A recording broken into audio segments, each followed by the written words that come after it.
శివాయ విష్ణు రూపాయ శివారూపాయ విష్ణవే శివస్య హృదయం విష్ణు విష్ణోశ్చ హృదయగం శివ.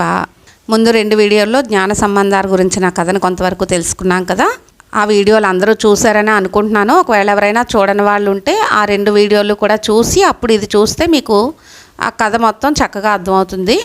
అందుకని ముందు ఆ 2 వీడియోలు చూసి అప్పుడు ఈ వీడియో చూడండి. ఈ వీడియోలో సంబంధాల గురించిన ఇంకొంత కథను తెలుసుకుందాము. ఇంకా కథలోకి వెళ్ళిపోదాము. కాలం ఎప్పుడూ ఒకే తీరులో ఉండదు కదా. అయితే వీరు ఇక్కడున్న సమయంలోనే దురదృష్టవశాత్తు వర్షాభావ పరిస్థితులు ఏర్పడ్డాయి. నదుల్లో నీరు ఇంకిపోయింది. పాడి పంటలు తగ్గిపోయాయి. ఎండలు తీవ్రమయ్యాయి. పైరుపచ్చలన్నీ ఎండిపోయాయి.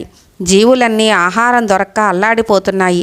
దైవ కార్యాలకు ఆటంకం ఏర్పడింది. ఈ దుస్థితిని తిలకించి వాగీస సంబంధులు విలవిల్లాడిపోయారు. అష్టమూర్తి, లోకరక్షకుడు, విశ్వవ్యాప్తి అయిన పరమేశ్వరుని పాదకమలాల్ని స్మరించుకుంటూ పరిస్థితిని ఎలా అధిగమించాలా అని ఆలోచిస్తూ నిద్రించారు. స్వార్థరహిత ఆలోచనలకు సర్వేశ్వరుని అండ సదా ఉంటుందన్నట్టు ఆ రాత్రి వారి స్వప్నంలో శివుడు సాక్షాత్కరించి, యశోమంతులారా, ఈ కరువు పరిస్థితి కాల వైపరీత్యం వల్ల సంభవించింది. అది మిమ్మల్ని ఏమీ చేయలేదు.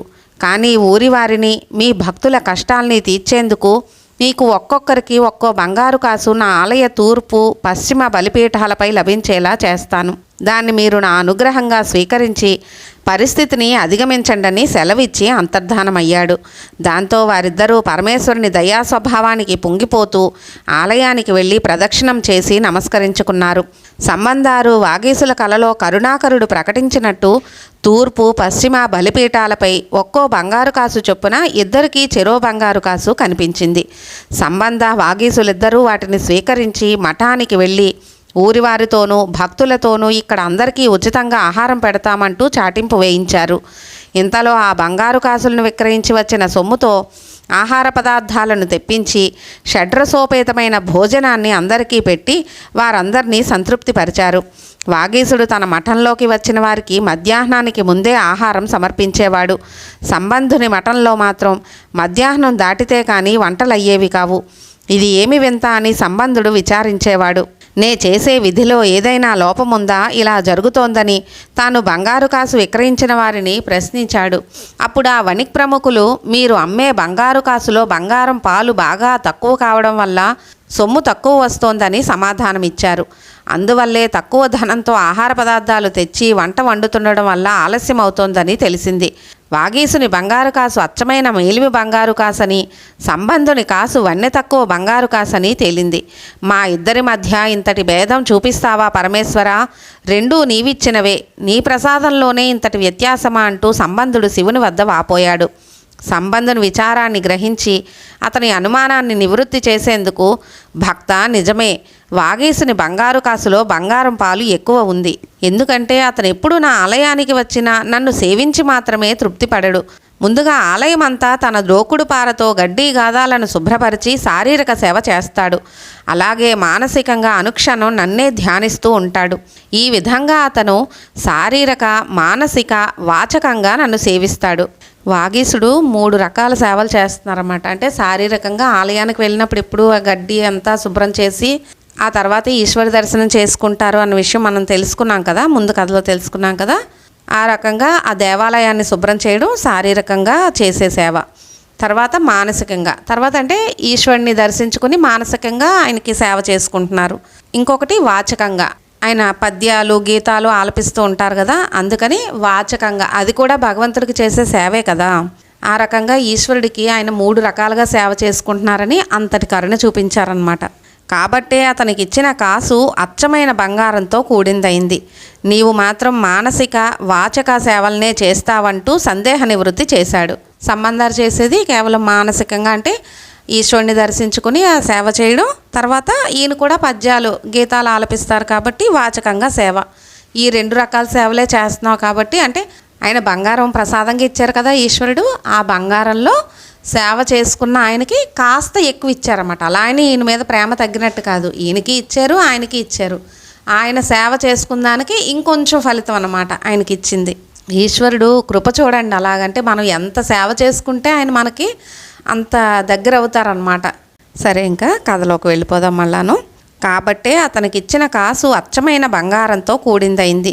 నీవు మాత్రం మానసిక వాచక సేవలనే చేస్తావంటూ సందేహ నివృత్తి చేస్తాడు.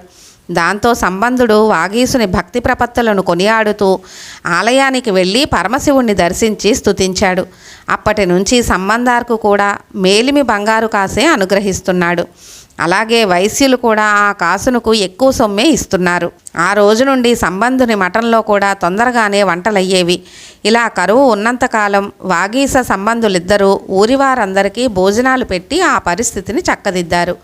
కొంతకాలానికి వర్షాలు కురిశాయి. దేశం సుభిక్షమైంది. తరువాత భక్తశిఖామణులిద్దరూ అక్కడి నుంచి బయలుదేరి తిరువాంచియం, తాళయాలుకాడు, ఆలంగాడు, వేలూరు, శాతంగుడి, కరవీరం, విలమరు, తిరువారూరు, తిరుక్కారోయిలు, తెంగూరు, కొట్టూరు, వెంతూరుకై, తిరుక్కాలూరు తదితర శివక్షేత్రాలను దర్శిస్తూ కౌండిన్య గోత్రోద్ధారకుడైన సంబంధుడు వాగీసునితో కలిసి తిరుమరైక్కాడు చేరుకున్నాడు. తమ ప్రాంతానికి వాగీస సంబంధాలు వస్తున్నారని విన్న వేదారణ్యవాసులంతా తమ పురాన్ని అంగరంగ వైభవంగా అలంకరించి మంగళవాద్యాలతో ఎదురువచ్చి ఘనస్వాగతం పలికారు. వెంటనే సంబంధారు ఎక్కిన పల్లకీ దిగి భక్తులందరికీ వందనాలు చేసుకుంటూ వేదఘోషతో పునీతమైన పరిసరాలు గల పుడమి తల్లికి సాగిలపడి అనంతరం వేదారీశ్వరుణ్ణి దర్శించేందుకు ఆలయద్వార గోపురం చేరుకున్నారు. ఆలయం చుట్టూ ప్రదక్షిణం చేసి స్వామి దర్శనం కోసం ఆలయ ప్రధాన ద్వారం వద్దకు వచ్చి నిలుచున్నాడు. స్వామి అలిగాడో ఏమో సింహద్వారం గుండా వీరికి దర్శనం లభ్యం కాకుండా ద్వారం మూసుకుపోయి ఉంది. భక్తులిద్దరూ నిరాశపడ్డారు. అది చూసి అక్కడి వారంతా ప్రధాన గర్భగుడి సింహద్వారం ఎప్పటి నుంచో ఇలా మూసుకుపోయి ఉంది, దాంతో మేమందరం పక్క ద్వారం ఏర్పాటు చేసుకుని అక్కడి నుంచే స్వామిని దర్శించుకుంటూ ఉంటామని చెప్పారు. వెంటనే సంబంధుడు అప్పారుతో, అయ్యా, మనం సింహద్వారం నుంచే దర్శనం చేసుకోవాలి. ఏం చేస్తావో తెలియదు. మూసుకున్న ద్వారం తెరుచుకోవాలి. నీవు నీ కవితాశక్తితో తలుపులు తెరుచుకునేలా చెయ్యి అని కోరాడు. సంబంధుని ఆజ్ఞ మేరకు వాగీసుడు తన మధురమైన పలుకులతో ఉమాదేవి అని కీర్తిస్తూ ఒక పత్తికాన్ని ఆలపించాడు. అయినా ఆ తలుపులు తెరుచుకోలేదు. అప్పుడు వాగీసుడు 11వ పద్యం కూడా గానం చేశాడు. వెంటనే ఎప్పటి నుంచో మూసుకుపోయిన ఆ సింహద్వారం తలుపులు విచిత్రంగా తెరుచుకున్నాయి. ఈ మహిమను చూసిన అక్కడి భక్తులు ఆకాశంలోని దేవతలు చేసిన జయఘోషలతో దిక్కులన్నీ పిక్కటిల్లాయి. సంబంధుడు వాగీసుని భక్తితత్వాన్ని కొనియాడి సింహద్వారం గుండా వేదారణ్యుణ్ణి దర్శించుకున్నాడు. అనంతరం వాగీసుడు సంబంధునితో, అయ్యా, తెరుచుకున్న తలుపులు మీ అపూర్వ గానంతో తిరిగి మూసుకునే విధంగా చెయ్యమని అర్థించాడు. వెంటనే బాలశివ భక్తాగ్రేశ్వరుడు 4 వేదాలు అంటూ ఒకే ఒక పద్యం చెప్పాడు. వెంటనే తెరుచుకున్న తలుపులు మూసుకున్నాయి. వాగీసాదులందరూ సంబంధుని మహిమను వేల విధాలుగా కొనియాడారు. ఆకాశం నుంచి పుష్పవర్షం కురిసింది. అప్పటి నుంచి ఇప్పటి వరకు పూర్వం మాదిరి ద్వారబంధాలు మూసి తెరుచుకుంటున్నాయి. భక్తులంతా గర్భగుడి సింహద్వారం గుండానే స్వామిని దర్శనం చేసుకుంటున్నారు. ఈ అదృష్టానికి భక్తులంతా ఆనందించారు. వేద పండితులకు, ఘనాపాటీలకు నిలయం తిరుమరైక్కాడు. అందుకే ఈ ఊరు వేదారణ్యంగా ఖ్యాతికెక్కింది. వేదాలు వల్లివేయడంలో ఇక్కడి వారంతా దిట్టలే. ఇక్కడి ఆలయంలో పండితులంతా కూర్చుని వేదాలు వల్లించేవారు. వేద విధులంతా అలా వేదాలు చదువుకుంటూ ఉండగా ఏమైందో ఏమో ఉన్నట్టుండి గర్భగుడి తలుపులు మూసుకుపోయాయి. అప్పటి నుంచి ఎంతమంది ప్రయత్నించినా మూతపడ్డ ఆ తలుపులు తెరుచుకోలేదు. బహుశా వేదవేద్యుడైన పరమేశ్వరుణ్ణి వేదాలతో నుతించే సమయంలో ఎక్కడో అపశృతి దొర్లి ఉంటుంది. అందుకే ఇలా అయ్యిందేమో. ఇలా మూసుకున్న తలుపుల్ని తెరవడం అనేది వేదాల్ని మననం చేసేవారికే సాధ్యమవుతుందనుకున్నారు అక్కడి వారంతా. ఏమైనా అప్పరకు మనసులో కొద్దిగా బాధగా ఉంది. తాను 10 పద్యాలు చెప్పినా తెరుచుకొని తలుపులు సంబంధుడు చెప్పిన ఒక్క పద్యంతోనే మూసుకున్నాయి. నా భక్తి ఈశ్వర సేవల్లో లోపముందా? ఇలా చెయ్యడంలో పరమేశ్వరుని భావం ఏమిటి అని ఆలోచించాడు. చూసారా, ముందు ఆ బంగారు కాసుల దగ్గర సంబంధునికి అలా అనిపించింది. అంటే నా భక్తిలో ఏమైనా లోపం ఉందా, ఈశ్వరుడు ఎందుకు ఇలా చేశారని కాదు. ఆ భక్తులు అంటే గొప్పవాళ్ళ ఆలోచనలు ఎలా ఉంటాయి చూడండి. అసలు ఆయన నా సేవలో లోపం ఉందా అని అనుకున్నారు సంబంధుడు అక్కడ. ఇక్కడ మళ్ళా వాగీశుడు నేను 10 పద్యాలు చెప్పినా సరే అది తెరుచుకోలేదు, ఆయన ఒక పద్యం చెప్పేటప్పటికే అది మూసుకుపోయింది, నా భక్తిలో ఏమైనా లోపం ఉందా అని అనుకున్నారు. కానీ ఈశ్వరుడు ఎందుకు ఇలా చేశారని ఈశ్వరుని నిందించలేదు, నేను భక్తుడిని కాదా అన్న అహంకారం చూపించలేదు, నా భక్తిలో ఏమైనా లోపం ఉందా అనుకున్నారనమాట. ఈశ్వరుడు ఎందుకు ఇలా చేశారు అనుకున్నారు తప్పించి ఈశ్వరుని నింద చేయలేదు. మనబోటి వాళ్ళు ఏమనుకుంటాము, వాళ్ళకన్నా మనం ఇంత గొప్ప వాళ్ళం కదా, మనకి ఇలా చేశాడా ఈశ్వరుడికి ఎంత పక్షపాతమా, ఇలాంటివన్నీ వస్తాయి కదా మనకైతే. అంటే గొప్ప వాళ్ళ ఆలోచనలు ఆ విధంగా ఉంటాయి అసలు. సరే, ఇంకా కథలోకి వెళ్ళిపోదాము. ఇలా చెయ్యడంలో పరమేశ్వరుని భావం ఏమిటి అని ఆలోచించాడు. అప్పుడు వాగీశుని కల్లో వేదారేశ్వరుడు కనిపించి తిరువాన్మియూరునకు రా అని చెప్పి తాను నడుస్తూ వెళ్ళిపోయాడు. వెంటనే అప్పరు దిగ్గున లేచి శివునికి నమస్కరించి భక్తితో పరమేశ్వరుణ్ణి అనుసరించాడు. శివుడు వాగీశునకు దగ్గరగా నడుస్తున్నట్టు కనిపిస్తూనే అందనంత దూరంలోనే ఉంటూ వేగంగా నడుస్తున్నాడు. ఇక్కడ సంబంధుడు వాగీశుడు ఎక్కడికి వెళ్ళాడో తెలియక అక్కడి వారిని అడిగాడు. ఉదయాన్నే వాగీశుడు లేచి తిరువాన్మయూరు వైపుగా వెళ్ళడం చూశామని వారు చెప్పారు. నాతో చెప్పకుండా ఎందుకు వెళ్ళాడనుకుంటూ సంబంధుడు అతన్ని వెతుకుతూ వెళ్ళాడు. అయితే సంబంధుడు తిరువాన్మయూరు వెళ్ళేసరికి అక్కడ వాగీశుని ఎదురుగా ఉమాసహితుడైన మహేశ్వరుడు తాండవం చేసే దృశ్యం కనిపించింది సంబంధారుకు. సంబంధారు ఆది దంపతుల నాట్యకేలిని చూసి పరవశిస్తూ తలరివాలా అనే పదాలతో స్తుతించాడు.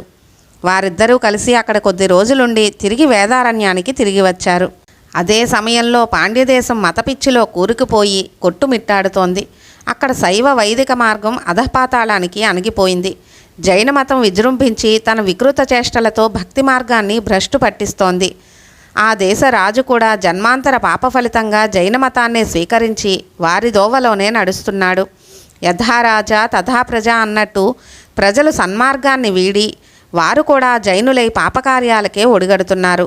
లేని పక్షంలో వారే బలవంతంగా జైన మతం స్వీకరించే పరిస్థితిని కల్పిస్తున్నారు. ఆ కాలంలో దేవాలయాలన్నీ మఠాలుగా వసతి గృహాలుగాను మారిపోతున్నాయి. ఎక్కడ చూసినా జైనులు తలలకు నెమలీకలు చుట్టుకొని చేతిలో కమండలాలు ధరించి నడుముకు చుట్లు చుట్టుకొని మతాచార్యులమని చెప్పుకుంటూ తిరుగుతున్నారు. దేశంలో ఎక్కడా మచ్చుకైనా శైవులు కనిపించడం లేదు. అయితే అదృష్టవశాత్తు మహారాజు భార్య మంగయక్కరసి మహామంత్రి కులచ్చిరయ్యారు మాత్రం జైన మతం స్వీకరించకుండా శైవులుగానే ఉండిపోయారు. మహారాజు భార్య చోళరాజు కుమార్తె అన్నమాట. దేశానికి పట్టిన ఈ దుస్థితిని తలుచుకుంటూ దీన్ని ఎలా కాపాడుకోవాలో తెలియక ఈ పరిస్థితిని చక్కదిద్దే ఉద్ధారకుని కోసం చకోరంలా ఎదురు చూస్తున్నారు. వీరి ఆలోచన ఫలించబోతోందో ఏమో, లేదా వీరి ఆవేదన పరమేశ్వరుడు విన్నాడో ఏమో. లోకాన్ని సన్మార్గంలో పెట్టేందుకు, శైవాన్ని ప్రబోధించేందుకు నడుం కట్టుకున్న ఒక మహానుభావుడిప్పుడు వేదారణ్యంలో ఉన్నాడని వారు తెలుసుకున్నారు. ఆ విషయం తెలియడంతోనే హేమంతంలో వాడిపోయిన తామరలు గ్రీష్మంలో విరిసినట్టు వారి ముఖార విందాలు విప్పారాయి. వెంటనే వారు అతన్ని చూడాలనుకున్నారు. ఆంతరంగికులైన వారిని పిలిచి, తక్షణమే మీరు వేదారణ్యానికి వెళ్ళి అక్కడ సంబంధార్ అనే మహానుభావుడు ఉంటాడు, ఆయన్ను కలిసి ఇక్కడి దుస్థితిని అంతా కళ్లకు కట్టినట్టు చెప్పండని ఆజ్ఞాపించి పంపించారు. వారు మహారణ్యాలు దాటి మొగలిపూలతో మనోహరమైన సముద్ర తీరాన్ని ప్రవేశించి అక్కడి నుండి వేదారణ్యానికి చేరుకున్నారు. అక్కడ సంబంధుని మకాం చేసిన మఠానికి వెళ్ళి, అయ్యా, మేము శివదాసులైన పాండ్యదేశపు మహారాణి మహామంత్రి పంపగా మీ వద్దకు వచ్చామని తెలియజేశారు. వారు చెప్పింది విని సంబంధుడు, మీ రాణి మంత్రి క్షేమమే కదా అని అడిగాడు. అయ్యా, వారిద్దరూ క్షేమమే, కానీ దేశంలోని జనులంతా జైనులైపోయారు. రాజు వారి మాయలకు లొంగిపోయాడు. ఈ పరిస్థితిలో మీరు అక్కడికి వచ్చి కపట జైనుల్ని తరిమి కొట్టకపోతే అక్కడి ప్రజలంతా నశించడం ఖాయం. అందుకే ఈ పరిస్థితిని మీకు వివరించమని మా రాణి ఆదేశంతో ఇక్కడికి వచ్చామని చెప్పారు. తిరిగి వారే, ఒకవేళ మీకు రావడం కుదరని పక్షంలో రాజును జనుల్ని మార్చేందుకు ఏదైనా విభూతి కల్పించండి వేడుకున్నారు. వారు చెప్పిందంతా విని సంబంధుడు వారికి ఓదార్పు పలికాడు. అనంతరం సంబంధుడు వాగీసునితో ఆలయానికి వెళ్ళి స్వామిని దర్శించి పాండ్యదేశ దుస్థితిని తెలియజేసి రాణి మంత్రుల విన్నపాల్ని కూడా చెప్పి తానిప్పుడు పాండ్యదేశానికి వెళ్ళదలుచుకున్నట్టు వాగీసునితో చెప్పాడు. అందుకు వాగీసుడు, నాయనా, జైనులు కపటులు, కుతంత్రాలు చేయడంలో నేర్పరులు. అయినా నీ గ్రహస్థితి గమ్యం ఇప్పుడు సరిగ్గా లేదు. ఈ సమయంలో నీవు పాండ్యదేశం వెళ్ళడం అంత మంచిది కాదని వారించాడు. వాగీసుడు కూడా మొదట్లో జైన మతంలోకి వెళ్ళారు కదా, ఆయనకు తెలుసు కదా జైనులంతా ఎలా ఉంటారు ఏంటి అన్నది ఆయనకు తెలుసు. అందుకని సంబంధుడిని వద్దని చెప్పారనమాట. ఈ వాగీసుడు కథ కూడా మన ఛానల్లో ఉంది. ఎవరైనా చూడని వాళ్ళు ఉంటే మాత్రం తప్పకుండా వాగీసుడు కథ కూడా చూడండి. చాలా బాగుంటుందండి. వాగీసుడు కథ కూడా విని తీరాల్సిన కథ. ఆయన ఎంత వేదన పడ్డారో వాగీసుడు. అంటే జైన మతంలోకి వెళ్ళడం ఆయన పొరపాటు. చిన్నవాళ్ళకి తెలుస్తుంది. ఈశ్వరుడు చెప్తారనమాట, పూర్వజన్మ కర్మ వల్ల ఇలాగా జైన మతంలోకి వెళ్ళాడు అనేసి అని చెప్పి, ఆ తర్వాత అంటే ఆ చిన్న పొరపాటు ఆయన జీవితం అంతా ఎంత మనోవేదన చెందుతారో. విన్నవాళ్ళు ఎవరైనా ఉంటే మాత్రం వినండి, అది కూడా చాలా బాగుంటుంది కదా. ఆయనకు తెలుసు కాబట్టి ఇప్పుడు సంబంధాన్ని వద్దని అన్నారనమాట. అప్పుడు సంబంధారు చెప్తున్నారు, అర్ధనారీశ్వర, నీలకంఠ, వీణగాన ప్రియ, గంగాధర, చంద్రకళాధర, ఆది, సోమ, మంగళ, బుధ, గురు, శనివారాలు, రాహుకేతువులు ఈ గ్రహగమనమై నీ అధీనంలో ఉంటూ నీవు నడవమన్నట్టు నడుస్తాయి. అలాంటివి ఇవన్నీ నీకు దాసానుదాసులైన వారిని ఏం చెయ్యగలవు? వేయికు తోళ్ల పంగక్ అడియారు అవర్కు మిహవే అంటూ ఒక పత్తికాన్ని ఆలపించాడు. ఆ గీతాన్ని విన్న వాగీసుడు పాండ్యదేశం వెళ్లేందుకు అంగీకరించాడు. అంటే మనల్ని అందరినీ నడిపించేది ఈశ్వరుడే కదండి. ఆయన సంకల్పం చేశారు సంబంధాలు ఇలా వెళ్ళాలి అని చెప్పి, అందుకనే వద్దన్న వాగీసుడు కూడా ఒప్పుకున్నారనమాట. అయితే తాను కూడా వస్తానని అన్నాడు. అందుకు సంబంధుడు వారిస్తూ, అయ్యా, గ్రహ గమనాన్ని శాసించే కాలాతీతుడైన కాలమహాపురుషుడు ఈశ్వరుడు. అలాంటి ఆయన అభయ నీడలో ఉన్న శివభక్తులను ఏ గ్రహగమనము ఏమీ చెయ్యలేదని నిరూపించేందుకే నేను అక్కడికి వెడుతున్నాను. సంబంధాల ఆలోచన చూడండి, అంటే ఎంత పెద్దగా ఎంత గొప్పగా ఆలోచించారు. అంటే గ్రహాలన్నీ నిజమే కదండి, గ్రహాలన్నీ ఈశ్వరుడు అధీనంలోనే ఉంటాయి. ఆయన ఎలా నడిపిస్తే అలా నడవలసిందే ప్రతి ఒక్కరు కూడా. మానవులో మనమైనా ఏ జీవైనా సరే, ఏ ఆత్మ అయినా గ్రహాలతో సహా అందరూ ఆయన నడిపించినట్టు నడవలసిందే. గ్రహాలు ఆయన ఆధీనంలో ఉన్నప్పుడు మనం ఆయన శరణ వేడి ఆయన పట్టుకుని ఉన్నాము. ఇంకా భయం ఎందుకు? ఇంక మనం ఎన్నంటే ఆయన ఉన్నట్టే కదా, ఇంకా భయం ఎందుకు? ఆ ధైర్యం అనమాట ఆయనకి సంబంధానికి. గ్రహాలే ఈశ్వరుడు ఆధీనంలో ఉండగా ఇంకా నన్ను గ్రహాలు ఏం చేస్తాయి, గ్రహ గమనం బాగోకపోయినా నన్ను ఈశ్వరుడు చూసుకుంటారు అని అంత విశ్వాసంగా చెప్పారనమాట. అందుకు అంగీకరిస్తూ వాగీసుడు సంబంధునికి నమస్కరించి కావేరీ తీరం వరకు వచ్చి అక్కడి నుంచి వెనుదిరిగి వచ్చాడు. దాంతో సంబంధారు ఇతర భక్తులు పాండ్యదేశానికి బయలుదేరారు. సంబంధుడు ముత్యాల పల్లకి ఎక్కగా మిగిలిన వారంతా కాలినడకన బయలుదేరారు. మధ్యలో ఎదురైన తిరువహతియూరు, కాడహర్ కోయిల, కడిక్కుడిమలం, ఇదుంబవనం, తిరుసాత్తనం తదితర క్షేత్రాల్ని దర్శించుకుంటూ వెడుతున్నారు. అయితే సంబంధారు పరమశివుని పాదార విందాల్ని హృదయంలో ఉంచుకుని పంచాక్షరి జపిస్తూ వైదికుల యాగశాలలను పరికించుకుంటూ భక్త బృందాలు చేసే హరహర శంభో మహాదేవ నినాదాలు మిన్నంటుతుంటే శంఖభేరి కాహళాది ధ్వనులతో ధ్వజ పతాకాలతో సంబంధుని ప్రయాణం విజయయాత్రను తలపిస్తోంది.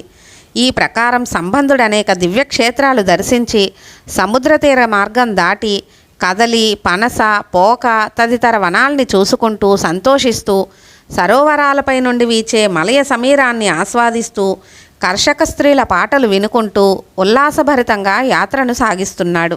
ఇంకా మార్గంలో ఎదురైన మఠాల్ని కూడా చూసుకుంటూ ఎడారి ప్రాంతాన్ని దాటి దక్షిణ నదుల్ని, జింకల కుదుపులతో నిండిన అడవులను దాటి తిరుక్కోడు కున్హం క్షేత్రం చేరి శివుణ్ణి మొక్కి నుతించి చంద్రమండలాన్ని అంటేలా ఉన్న ప్రహారీలున్న పాండ్యదేశం చేరుకున్నాడు. ముందుగా మధురాపురిని సమీపించాడు. ఇక్కడకు రాగానే పాండ్యదేశంలోని జైనులకు దుశ్శకనాలు గోచరించాయి. జైనుల ఇళ్లపై మతాచార్యుల మఠాదులపై గొడ్లగూబలు గుంపులు గుంపులుగా చేరి కొట్లాడుకుంటున్నాయి. జైనుల చేతుల్లో నుండి నెమలి ఈకల కట్టలు, వారు కట్టుకున్న చాపలు వాటంతటవే ఊడి నేల పడుతున్నాయి. జైనులు ఒకరినొకరు తిట్టుకుంటున్నారు. పర్వతవాసులు పట్టణవాసుల్ని కలిసి తమకు వచ్చిన దుస్వప్నాలను చెప్పి వాళ్లకు ఎదురైన అనుభవాల్ని చెబుతున్నారు. వీరంతా కలిసి తమ తమ అనుభవాల్ని మహారాజుకు తెలియజెప్పేందుకు రాజు వద్దకు వెళ్ళారు. అయితే మహారాణి, మహామంత్రికి మాత్రం అన్ని శుభ సంకేతాలే ఎదురవుతున్నాయి. ఈలోగా సంబంధుడిని కలిసేందుకు వీరు వేదారణ్యానికి పంపిన దూతలు వచ్చి సంబంధుడు వస్తున్నాడన్న శుభవార్త తెలియజేశారు. పాండ్యరాణి ఇంత మంచి వార్త చెప్పిన వారికి అనేక బహుమతులు సమర్పించారు. అంతలో మంత్రి కులచ్చరయ్యారు అంతఃపురంలోకి వెళ్ళాడు. మహారాణి ముందు ప్రాంజలిబద్ధుడై నిలుచున్నాడు. అప్పుడు రాణి, మంత్రివర్య, సంబంధుల వారు ఇక్కడకు రాబోతున్నారు. వెంటనే మీరా మహాత్మునకు ఎదురేగి సగౌరవంగా తీసుకురండని ఆదేశించింది. మంత్రి రాణి ఆజ్ఞను పాలిస్తూ, అమ్మా, ఇది అందరికీ శుభావహమే కదా అంటూ సపరివారుడై మధురను వీడి కొంత దూరం వెళ్ళి సంబంధుని రాక కోసం ఎదురు చూస్తున్నాడు. ఇక్కడ అంతఃపురంలో మహారాణి మంగయ్యక్కరసి ఆలయానికి వెళ్ళి సోమసుందరేశ్వరుని పూజించి వస్తానని భర్త అనుమతి పొంది భవుని శ్రీపాదాల్ని సేవించి సంబంధుని దర్శించాలనుకుని అతని రాక కోసం ఎదురు చూస్తూ ఉంది. సంబంధుడు శివప్రసాదితమైన మేనాలో బయలుదేరి పున్నమి చంద్రునిలా భాసిస్తూ మధురకు చేరుకున్నాడు. సంబంధారు రాక విని అక్కడి వారంతా ఆనందించారు. వేదఘోషలు ఆ పరిసరాల్ని పునీతం చేస్తున్నాయి. మంగళధ్వనులు మిన్నంటాయి. మలయమారుతాలు మందమందంగా వీస్తున్నాయి. జైనుల పాపకృత్యాలను పరిమార్చేందుకు వచ్చిన గంగా ప్రవాహంలా, జైనుల అజ్ఞానాంధకారంలో కూరుకుపోయిన పాండ్యదేశాన్ని ఉద్ధరించేందుకు వచ్చిన విజ్ఞాన జ్యోతిలా, పాండ్యదేశం చేసుకున్న సుదీర్ఘ తపఫలమా అన్న రీతిలో సంబంధుడు పట్టణ ప్రవేశం చేసే సమయంలో అతనికి పరమశివుడు అనుగ్రహించిన వాద్యాలు పరమత మృగాల్ని వేటాడి సంహరించే శీర్ఘాలి సింహం వచ్చిందని ధ్వనించాయి. ఆ సమయంలో ఎక్కడ చూసినా శివభక్తులే తప్ప ఒక్క జైనాశ్రయులు కూడా కనిపించలేదు. మంత్రి కులచ్చరియారు వాద్యఘోషలు విని సంబంధుడు వస్తున్నాడని అక్కడికి వెళ్ళి సంబంధునికి ఘనస్వాగతం ఏర్పాటు, సంబంధారుకు గురుపూజ నిర్వహించారు. ఆపై సంబంధారుకు ముందు నడిచే భక్త బృందానికి సాగిలపడి నమస్కరించి వినమ్రంగా నిలుచున్నాడు. ఇంతలో సంబంధారుతో వచ్చిన భక్తులు మంత్రివర్యులు వచ్చారని సంబంధునకు తెలియజేశారు. వెంటనే సంబంధుడు పల్లకీ దిగి మంత్రి చేతులు పట్టుకుని ఆప్యాయంగా పలకరించాడు.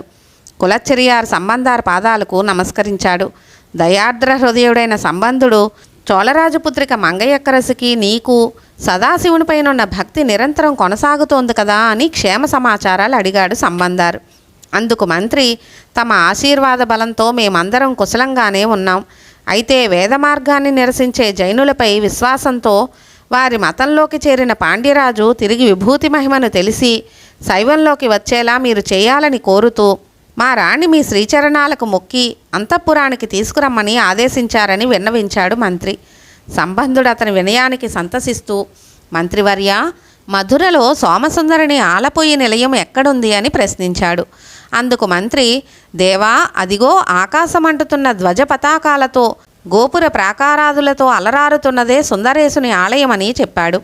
అప్పుడు సంబంధుడు, మంగయక్కరసి కులచ్చయార్ల సేవలనందుకునే స్వామి కొలువుండే ఆలయం ఇదేనంటూ మంగయక్కరసి వలవర్ కోణపాలై ఆలువాయి ఆనదుమిదు అంటూ స్వామిని కొనియాడుతూ శివభక్తులతో కలిసి మీనాక్షి సుందరేశ్వరుని ఆలయానికి వెళ్ళి నిన్ను చూడాలన్న నా కోరిక ఇన్నాళ్లకు నెరవేరింది కదా సుందరేశ్వర, నీలమామిడట్రు అలవాయిన్, నీలకంధర, కాలకూట విషయాన్ని మింగిన గర్లకంధర అని ప్రారంభించి ఒక పద్యమాలిక నల్లి స్వామి మెడలో అలంకరించాడు.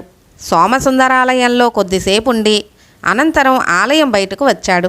దైవ సందర్శనాభిలాషతో వెళ్లే సంబంధుని చూసి కూడా పాండ్యరాణి మంగయక్కరసి ఆ మహాభక్తునికి ఎదురు వెళ్లకుండా ఒక పక్క ఒదిగి నించుని సంబంధారు బయటకు వచ్చే వరకు వేచి ఉండి ఆ జ్ఞానమూర్తి సంబంధారు బయటికి రాగానే ఎదురు వచ్చి శిరసు వంచి నమస్కరించింది. ఇక్కడ చూడండి, మహారాణి పిలిపించింది ఆవిడే, సంబంధాన్ని పిలిపించింది ఆవిడే. అయినా నేనే పిలిపించాను కదా అన్న అహంకారం లేకుండా అసలు ఎంత వినయంతో ప్రవర్తించిందో చూడండి. ఆయన బయటకు వచ్చేదాకా వేచి చూసి అప్పుడు బయటకు వచ్చాక నమస్కరించారట.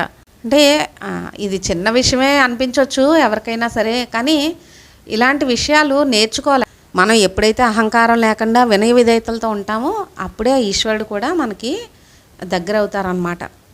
ఆయన మనల్ని దగ్గరికి తీసుకుంటారు. దగ్గర అవడం అంటే మనల్ని ఆయన దగ్గర తీసుకుంటారు. ఆ స్థితికి మనం చేరుకోవాలి.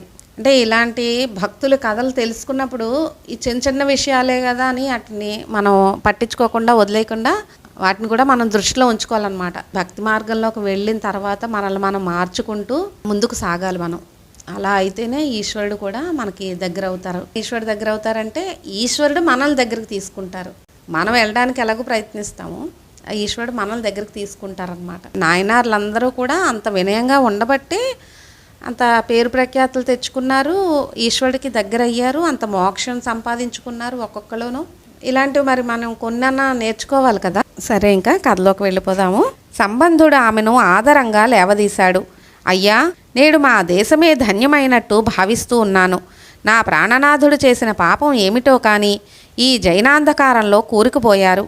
ఈ దుస్థితి నుండి మీరే విముక్తి కల్పించాలని వాపోయింది. అమ్మా, ఇక మీరు మీ అంతఃపురానికి వెళ్ళిపోండి. మేము త్వరలోనే మీ అంతఃపురానికి వస్తామని చెప్పాడు సంబంధారు. దాంతో ఆమె అంతఃపురానికి వెళ్ళిపోయింది. మంత్రి కులచ్చరియారు సంబంధారు బస చేసేందుకు మఠం చూపించారు. అలాగే సంబంధారు అతని తోటివారికి రాణి ఆదేశంతో మంత్రి కులచ్చరియారు రాచమర్యాదలతో రాచవిందు చేశాడు. పగలంతా విధి నిర్వహణలో అలసిపోయిన దివాకరుడు నెమ్మదిగా అస్తాద్రికి చేరుకున్నాడు. భవిష్యత్తులో జైనుల జీవితాలను కమ్ముకోబోయే చిమ్మ చీకటి ఇప్పుడే అలముకుంటోందా అన్నట్టు నేలంతా చీకటి ఆవరిస్తోంది. సంబంధుడు పాండ్యగడ్డపైకి వచ్చాడని విన్న జైనవాదులంతా ఒక చోట చేరి సంబంధుడు అతని తోటివారు చేసే శివనామ సంకీర్తనాన్ని గురించి చెప్పుకుంటున్నారు. ఆ సంకీర్తన వారికి కర్ణ కఠోరంగా వినిపిస్తోందనుకున్నారు. శివనామోచ్చరణను సహించలేక మహారాజునకు తెలియజెప్పేందుకు నిశ్చయించుకున్నారు. వెంటనే వారంతా రాజు వద్దకు వెళ్ళి ఇక్కడ జరిగే విషయాలతో పాటు సంబంధుని రాకను గురించి కూడా చెప్పారు. రాజా, ఇక్కడకు వచ్చిన వైదిక శైవులను చూసి మేమంతా అంటరాని వారమయ్యాము అన్నారు. అయితే నేను కూడా మీ ద్వారా వినరాని మాటలు విని అంటరాని వాణ్ణే అయ్యాను. అసలు ఆ శివభక్తులు ఇక్కడకు ఎందుకు వచ్చారు, అందుకు కారణమేమిటని ఆగ్రహంతో ప్రశ్నించాడు. అందుకు వారు చోళదేశంలో ఉన్న శీర్గాళి గ్రామంలో పుట్టి సోలపాని దయాలబ్ధితో జ్ఞానాన్ని పొందానని చెప్పుకుంటూ 10 మంది శివభక్తుల్ని వెంటేసుకుని ముత్యాల పల్లకి ఎక్కి మనల్ని వాదంలో ఓడిస్తానంటూ ఒక బాలుడు ఇక్కడికి వచ్చాడు అని చెప్పారు. దాంతో రాజు మరింత కోపంతో మన అనుమతి లేకుండా ఇక్కడికి వచ్చిన ఇతన్ని ఏం చెయ్యాలని అడిగాడు. అందుకు వారు, మహారాజా, పిచ్చుకపై బ్రహ్మాస్త్రం ఎందుకు, మన మంత్రశక్తితో అతడు బస చేసిన మఠంలో అగ్గి రగులుద్దాం, దాంతో అతడు భయపడి నగరం విడిచి వెళ్ళిపోతాడు అన్నారు. వెంటనే రాజు అంగీకరిస్తూ మీరనుకున్నట్టు చేసి అతన్ని తరిమి కొట్టండి ఆదేశించాడు. అనంతరం రాజు ఆలోచన మనస్కుడై పడుకున్నాడు. అప్పుడు మహారాణి మంగయక్కరసి రాజును సమీపించి తనకేమీ తెలియనట్టు, నాథా, ఏమిటిలా ఉన్నారని పలకరించింది. దేవి, శీర్గాలి బాలుడట, శంకరుని కరుణాపాత్రుడట, మన జైనుల్ని వాదనలో ఓడించేందుకు వచ్చాడట. అతన్ని చూడడం వల్ల మన జైనులు, ఆ వార్త వినడం వల్ల నేను అంటరాని వాళ్ళమైపోయాము. ఇదే నా బాధకు కారణమన్నాడు రాజు. అందుకు రాణి, నాథా, ఇందులో విచారించేందుకు ఏముంది, వాదంలో ఎవరు విజయం సాధిస్తే వారినే మనం అనుసరిద్దామంది చాలా సాధారణంగా. రాజు ఏమీ మాట్లాడకుండా విశ్రమించాడు. కొద్దిసేపటికి మంత్రి కులచ్చరియారు రాణి వద్దకు వచ్చాడు. మంత్రి, అమ్మా, సంబంధుడు ఇక్కడకు రావడం మన అదృష్టం. అయితే మన దుష్టాత్ములు ఆ బాలునికి ఎలాంటి అపకారం తలపెడతారోనని భయంగా ఉంది. వారెలాంటి నీచకార్యాన్ని చేసేందుకైనా వెనుకాడరు అన్నాడు. అప్పుడు మహారాణి, మహామంత్రి, మీరు చెప్పింది నిజమే. మన నగరంలో సంబంధనకు ఎలాంటి కష్టం కలిగినా మనం ప్రాణాలతో ఉండడం వ్యర్థం. కాబట్టి అలాంటివేమీ జరగకుండా కాపలా పెట్టండి, అన్ని జాగ్రత్తలు తీసుకోండని హెచ్చరించింది. రాజు అనుమతి తీసుకుని వెళ్ళిన జైన రక్కసులు రహస్యంగా మంత్రాలు చదివి సంబంధుడు ఉంటున్న మఠానికి అగ్నిప్రయోగం చేశారు. అయితే నుదుటిపై నిప్పు కంటిని ఉంచుకున్న ముక్కంటి భక్తులను క్షుద్రతంత్రాలు ఏం చేస్తాయి? జైనుల ఆటలేవి సంబంధుని ముందు పనిచేయలేదు. అది చూసి జైనులు విస్తుపోతూ ఈ విషయం రాజుకు తెలిస్తే ఊరుకోడని భావించి మండే కర్రలు తెచ్చి మఠానికి నిప్పు పెట్టారు. మఠం అంటుకోవడం, జైనులే మఠాన్ని అంటించడం చూసిన వారు బాధపడుతూ మఠం తగలబడిపోతోంది, బయటికి రండి రండని కేకలు వేశారు. అయితే సంబంధుడు మాత్రం దుష్టాత్ములైన వారెవరో శివభక్తులు నిద్రించే పవిత్ర స్థలమైన మఠానికి నిప్పు పెట్టడం న్యాయమేనా? మీరు నాకు చెడు చేద్దామనుకున్నా అది నాకు మంచిగానే మారుతుంది. అయినా ఒక రాజు పాలనలో ఉన్న నగరానికి వచ్చిన వారి బాగోగులు చూసుకునే బాధ్యత రాజు మీదే ఉంటుంది. అలాంటి రాజే ఈ దుష్కార్యాలు చేయిస్తే ఇక చెప్పేదేముంది? ఒక ఇంటిలో తప్పు జరిగితే యజమాని, శిష్యుడు తప్పు చేస్తే గురువు, గ్రామంలో తప్పు జరిగితే ఆ గ్రామ పెద్ద బాధ్యత వహించాలి. అలాగే దేశంలో తప్పు జరిగితే ఆ రాజే అందుకు శిక్ష అనుభవించాలి అనుకుంటూ అగ్నికంటి వాణ్ణే ఆదుకొమ్మంటూ అర్థించడం ఆరంభించాడు సంబంధుడు. రక్తవర్ణ శోభిత ఆలవాయి పరమేశ అనే పత్తికాన్ని పాడి శివభక్తులు నిద్రించే మఠానికి మతాంధకారులు పెట్టిన ఈ నిప్పు సర్వం మెల్లగా వెళ్ళి రాజునే చేరుగాక అన్నాడు. శివభక్తుడైన సంబంధుడు చెప్పిన విధంగా అగ్నిభట్టారకుడు మెల్లగా రాజు శరీరాన్ని మండించడం ఆరంభించాడు. రాజు శరీరం బూడిదైపోదు, కానీ లోపల నుంచి ఆవిర్లు కమ్మి అవి పైకి పొగల రూపంలో వెలువడుతున్నాయి. ఒళ్ళంతా పెద్ద పెద్ద బొబ్బలెక్కి సెగలు పొగలతో రాజు ఒక చోట నిలుచోలేకపోతున్నాడు. జైనులు మఠానికి నిప్పు పెట్టి ఒక రాత్రి గడిచింది. తెల్లవారగానే కులచ్చరియారు రాణి వద్దకొచ్చి జైనుల దుశ్చర్య గురించి తెలియజేశాడు. అది విని రాణి చాలా బాధపడింది. అయితే మఠానికి, సంబంధునికి, భక్తులకు ఏ విధమైన ఆపద కలగలేదని తెలుసుకుని సంతోషించింది. అంతలో రాజపరిచారకుడు లోపల నుంచి ఉరుకులు పరుగులపై వచ్చి, అమ్మా, మహారాజు ఉష్ణవ్యాధితో ఉడికిపోతున్నారు అని చెప్పాడు. వెంటనే రాణి, మంత్రి తడబడుతూ రాజభవనానికి వెళ్ళారు. వీరు వెళ్ళేసరికి రాజు శరీరంలోని వేడితో పండుటాకులా వడిలిపోయాడు. శరీరమంతా పాలిపోయింది. రాజు ఒంట్లోని వేడిని భరించలేక అటూ ఇటూ పరుగులు పెడుతున్నాడు. ఇంకా చెప్పాలంటే అసలు ఆ గదిలోకి ఎవరూ అడుగుపెట్టేందుకు సాహసించలేకపోతున్నారు. ఎంతమంది రాచవైద్యులున్నా ఏమీ చేయలేకపోతున్నారు. రాను రాను రాజునకు తెలివి నశించడం మొదలైంది. తమ రాజు అవస్థ విన్న జైనులు మాత్రం రాత్రి చేసిన ఘోరకృత్యమే మహారాజుకు ఈ రీతిలో పరిణమించిందనుకుంటూ రాజు వద్దకు వచ్చి నెమలీకలతో అతని దేహాన్ని నెమ్మదిగా రాద్దామనుకున్నారు. నెమలీకలన్నీ బూడిదైపోయాయి. జైనులది చూసి భయభ్రాంతులయ్యారు. దాంతో వారు కమండలంలోని నీటిని చేతిలోకి తీసుకుని అగ్నిదేవ కాపాడమంటూ రాజుపై జల్లారు. దాంతో రాజు దేహం అగ్నిలో నెయ్యి వేసినట్టు ఒక్కసారిగా మండినట్టయింది. దాంతో రాజు బాధ మరింత ఎక్కువైంది. వెంటనే రాజు ఆవేశంతో ఇక్కడి నుంచి మీరు వెళ్ళిపోండి అంటూ తరిమివేశాడు. అప్పుడు మహారాణి భయపడిపోతూ జైన మతాంధకారులు చేసిన దుష్కార్యం వల్లనే ఇలా జరిగిందనుకుంటూ మంత్రితో కూడా ఆలోచించి శైవబాలుని దయాలబ్ధితోనే బాధ తగ్గుతుందని భావించారు. రాణి మంత్రి ఇద్దరూ మహారాజుతో, రాజా, జ్ఞాన సంబంధుని కరుణాదృష్టితో ఒక్క ఉష్ణమే కాదు, జన్మాంతరాల్లో చేసిన పాపాలు కూడా నశిస్తాయి. కాబట్టి అతన్ని ఇక్కడకు రప్పించేందుకు అనుమతి ఇవ్వండని అభ్యర్థించారు. అసలు రాజుతో సంబంధుని పేరు చెబుతున్నప్పుడే ఆ నామమే పంచాక్షరీ మంత్రంగా వినిపించి కొంత ఉపశమనం అనిపించింది. దాంతో రాజు, దేవి, వెంటనే మీరు ఆ వైదిక శైవబాలుణ్ణి రప్పించండి. నిజంగా అతని వల్ల నాకు ఈ బాధ తొలగిన పక్షంలో నేను వారి మార్గాన్నే అనుసరిస్తాను. వెంటనే అతన్ని పిలిపించండి అని చెప్పాడు.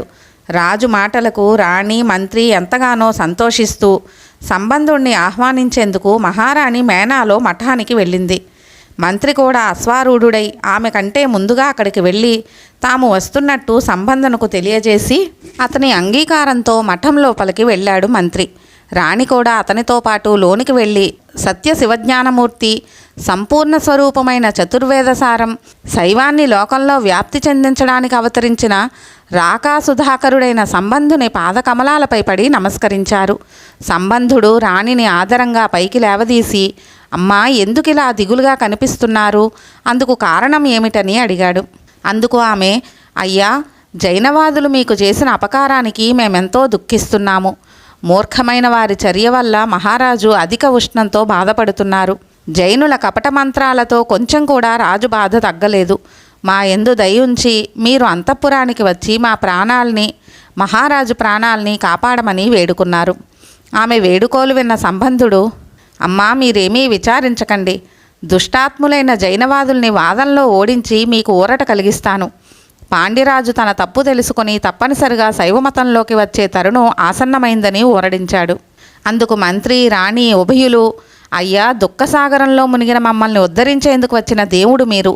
ఇదంతా మా పూర్వజన్మ సుకృతం అంటూ పరిపరి విధాలుగా సంబంధుణ్ణి కొనియాడారు. అంత సంబంధుడు, తల్లి, జనన మరణాదులన్నీ ఈశ్వర సంకల్పాలు. పాపాత్ములైన జైనుల్ని జయించేందుకు ముందుగా నేను సుందరేశ్వరుని ఆశీర్వాదాలు తీసుకువస్తానని చెప్పి భక్తులతో ఆలయానికి వెళ్ళి సుందరేశ్వరునికి నమస్కరిస్తూ, జాతదేవ, చూడకూడని జైనుల్ని చూస్తూ వారితో వాదించేందుకు వెళుతున్నాను.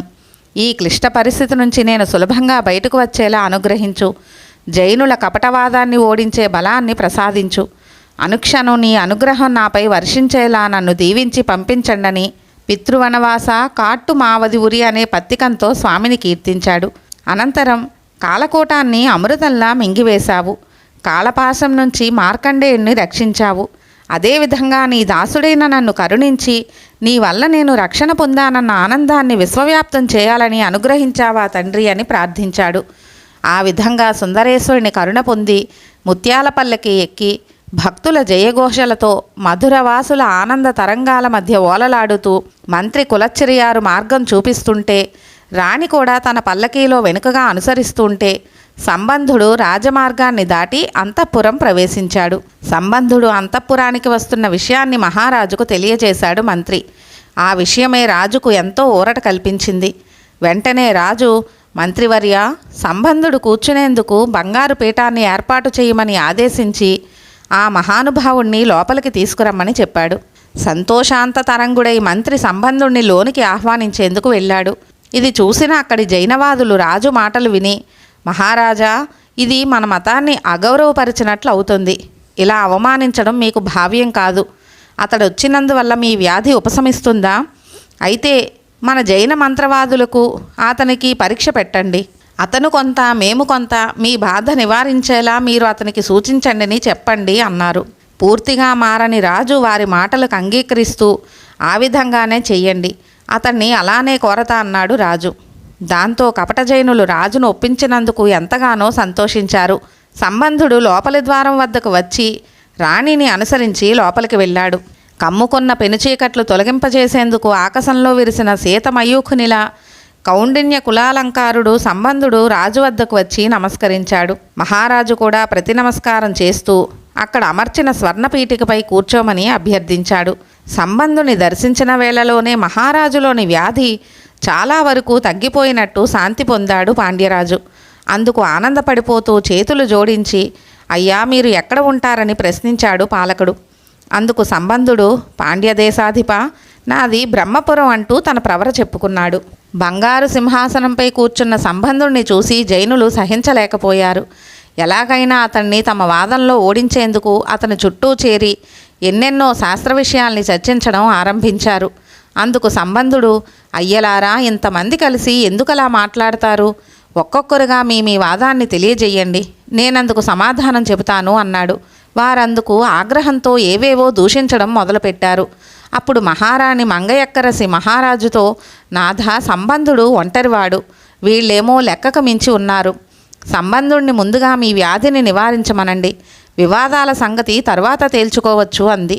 అందుకు రాజు, దేవి విచారించుకో అంటూ జైనుల్ని చూసి, ఇప్పుడు నా వ్యాధి నివారణ కావడమే ముఖ్యం, కాబట్టి మీలో ఎవరైతే నా వ్యాధిని తగ్గించగలరో ఆ వాదమే నెగ్గినట్టు అవుతుంది, ఇందులో వివాదానికి తావేముంది అన్నాడు రాజు.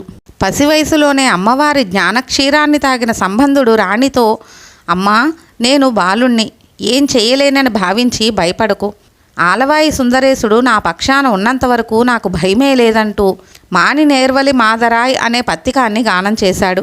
గోవర్ధనగిరిని గొడుగులా ఎత్తి దాని కిందకు వచ్చి తలదాచుకోమన్నప్పుడు గోపాలురంతా భయపడుతుంటే బాలకృష్ణుడు వారికి అభయం ఇచ్చినట్టు బాలసంబంధుడు రాణికి అభయం ఇచ్చాడు. సంతోషపడిపోయింది మహారాణి. నా దేహంలో కుడి భాగం వైపు వ్యాధి తగ్గించేందుకు సంబంధునికి, ఎడమ భాగం వైపు తగ్గించేందుకు జైన మంత్రవాదులకు అవకాశం కల్పిస్తున్నాను. ఎవరు తగ్గించగలిగితే వారే విజయం సాధించినట్టు అన్నాడు రాజు. పాండ్యుని మనోగతాన్ని తెలుసుకున్న సంబంధుడు సుందరేశుణ్ణి ధ్యానిస్తూ, ఈశ్వర విభూతియే దివ్యౌషధం, పంచాక్షరీ మంత్రమే భస్మం అని ఆరంభించి పత్తికాన్ని పాడి విభూతి మహిమను నుతించాడు.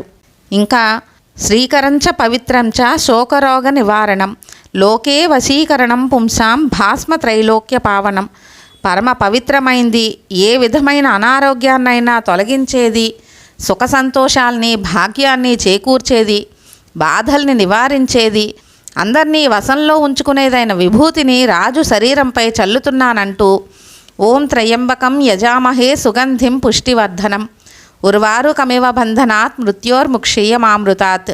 విభూతి అంటే ధనం, బలం, మహిమ, లీల, మాహాత్మ్యం అనే అర్థాలున్నాయి. విభూతి ధరిస్తే అన్ని శారీరక మానసిక రోగాలన్నీ నశించి పరిపూర్ణ ఐశ్వర్యం చేకూరుతుంది, మీ వ్యాధి పూర్తిగా తొలగిపోతుంది అని సంబంధుడు రాజు కుడిభాగం వైపు విభూతిని చల్లాడు. అంతే, అప్పటి వరకు ఎన్ని వైద్యాలకు లొంగని ఉష్ణ తీవ్రత చేత్తో తీసినట్టు మాయమై మంచు వాతావరణంలో ఉన్న అనుభూతి కలిగించింది రాజుకు. అయితే మహారాజు శరీర స్థితి ఇప్పుడు విచిత్రంగా తయారైంది. కుడివైపు చల్లగా ఉంటే రెండో వైపు మంటలు రేగుతున్నాయి. తగ్గిన వైపు వేడి అంతా ఇప్పుడు ఒక్క ఎడమ భాగం వైపే చేరి ఆ భాగం మొత్తం అగ్నిశిఖలా మండిపోతోంది. ఇక ఇప్పుడు జైనుల వైద్యం చేయాల్సిన సమయం ఆసన్నమైంది. సంబంధుని వంక కోపంతో ఈర్ష్యతో చూస్తూ జైనులు నెమలి ఈకల్ని చేత్తో తీసుకుని ఏవో మంత్రాలు చదువుతూ రాజు శరీరంపై విసినికర్రతో విసిరారు. అయితే ఆ నెమలీకల విసినికర్ర రాజు శరీరం వేడికి కాలి బూడిదగా మారిపోయింది. రాజు మంట భరించలేకపోతున్నాడు. ఒకవైపు విషాగ్ని, మరోవైపు అతి శీతల మృత ఝురి బిందువుల చల్లదనంతో దేన్ని అనుభవించలేకపోతున్నాడు.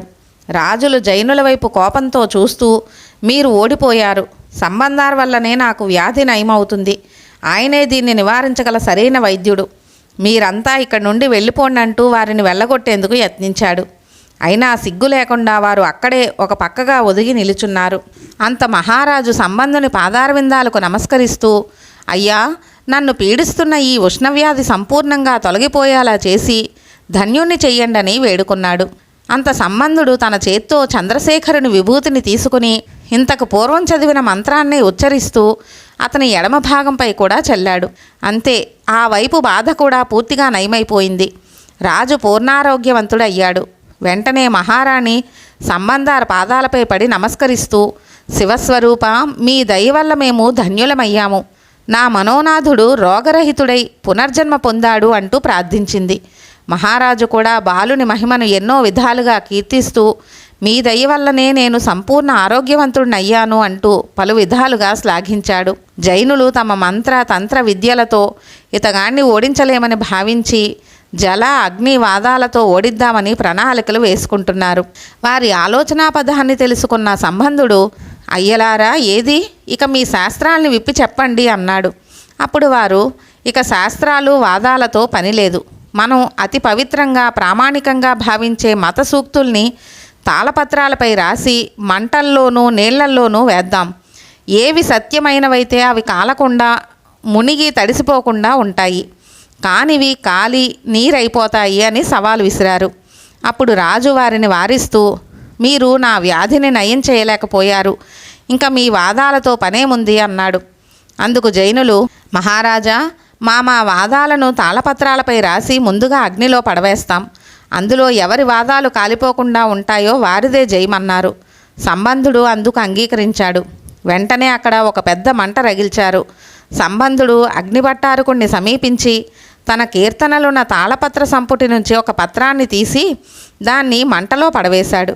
అందులో ఏముందంటే, మాకు నాథుడు ఆది భగవానుడైన శివుడే అని ఉంది. ఆ పత్రాన్ని కళ్ళకద్దుకున్నాడు. అసలు సంబంధుడు ఆ పత్రాలు తీస్తున్నప్పుడే రత్నాభరణ ప్రకాశిత వక్షోజాలు గల ఉమాదేవి అని ఇంతకుముందు తిరునల్లూరులోని పార్వతీ పరమేశ్వరులను కీర్తిస్తూ రాసిన పత్రమే ఇప్పుడు అతని చేతికి వచ్చింది. ఆ పత్రాన్నే సంబంధుడు ఇక్కడున్న అందరికీ చూపించి మరీ అగ్నిలో వేశాడు. విచిత్రంగా పత్రం భగభగమండే మంటల్లో వేసినా ఏమాత్రం కాలిపోకుండా చెక్కు చెదరక ప్రకాశిస్తోంది. అయితే జైనులు వేసిన పత్రం మాత్రం అగ్నిలో పడ్డ మరుక్షణమే దూదిలా క్షణంలో బూడిదైపోయింది. వారు విభ్రాంతులయ్యారు. సంబంధుని పత్రం మాత్రం ఇంతకు ముందు కంటే మరింత మిలమిలా ప్రకాశిస్తూ బయటకు వచ్చింది. రాజుతో పాటు అక్కడున్న అందరూ ఈ వింత చూసి ఆశ్చర్యచకితులయ్యారు. రాజు జైనులను చూసి, మీ పత్రం తీసి చూపించండి అన్నాడు. పత్రం కోసం వారు మంటల్లో చూద్దామంటే అగ్నిజ్వాలలు వాళ్లను దగ్గరకు కూడా రానివ్వలేదు. రాజు పకపక నవ్వుతూ, అసత్యాన్ని సత్యంగా భ్రమిస్తున్న మూర్ఖులారా, నా వ్యాధి నయమైపోయినప్పుడే మీరు ఓడిపోయారు. అగ్నిలో వేసిన ఈ పత్రంతో పాటు మీ మతం కూడా మసైపోయింది అన్నాడు మహారాజు. అయినా సిగ్గు లజ్జ లేని జైనులు, మహారాజా, 2 సార్లు వాదం చేశాం, ఓడిపోయాం. అయితే లోకాచారం ప్రకారం ముచ్చటగా 3వసారి చివరిసారి వాదం చేసేందుకు అనుమతించండి, మేమేమిటో నిరూపించుకుంటామన్నారు. అందుకు రాజు, ఇప్పుడు మీరేం చేస్తారు అన్నాడు. అందుకు వారు, మా మత ధర్మపత్రాల్ని వైఘానది ప్రవాహంలో పడవేస్తాం, అతన్ని కూడా పడవేయమనండి. అందులో ఎవరి పత్రం నీటిలో తడవకుండా మునిగిపోకుండా ఉంటుందో వారి మతమే నెగ్గినట్టుగా భావిద్దామన్నారు. అందుకు కూడా ఏమాత్రం భయపడకుండా నిస్సందేహంగా సంబంధుడు అంగీకరించాడు. అప్పుడు కులచ్చిరియారు, అప్పుడు కూడా మీరే ఓడిపోతే ఏం చేస్తారో వారే తెలియజేయాలి అన్నాడు. ఆ మాట వినగానే జైనులు కోపారుణ నేత్రులై, ఈ వాదనలో మేము ఓడిపోతే శూలాగ్రాలతో గుచ్చి మరణించేందుకు అంగీకరిస్తామన్నారు. అప్పుడు రాజు, అయితే మీ భవిష్యత్ ఏమిటో తెలియక అలా ఒప్పుకున్నారు. సరే, అది చూద్దాం పదండి అన్నాడు పాండ్యపాలకుడు. వెంటనే అందరూ కలిసి వైఘానది సమీపానికి బయలుదేరారు. సంబంధాల గురించిన మరికొంత కథని ఈ వీడియోలో తెలుసుకున్నాం కదా. మరొక వీడియోలో సంబంధాల గురించిన ఇంకొంత కథను తెలుసుకుందాము. మళ్ళీ తిరిగి మరొక వీడియోలో కలుద్దామండి. సర్వం శ్రీ ఉమామహేశ్వర పాదారవిందార్పణమస్తు. సర్వే జనా సుఖినో భవంతు. లోకా సమస్త సుఖినో భవంతు. స్వస్తి.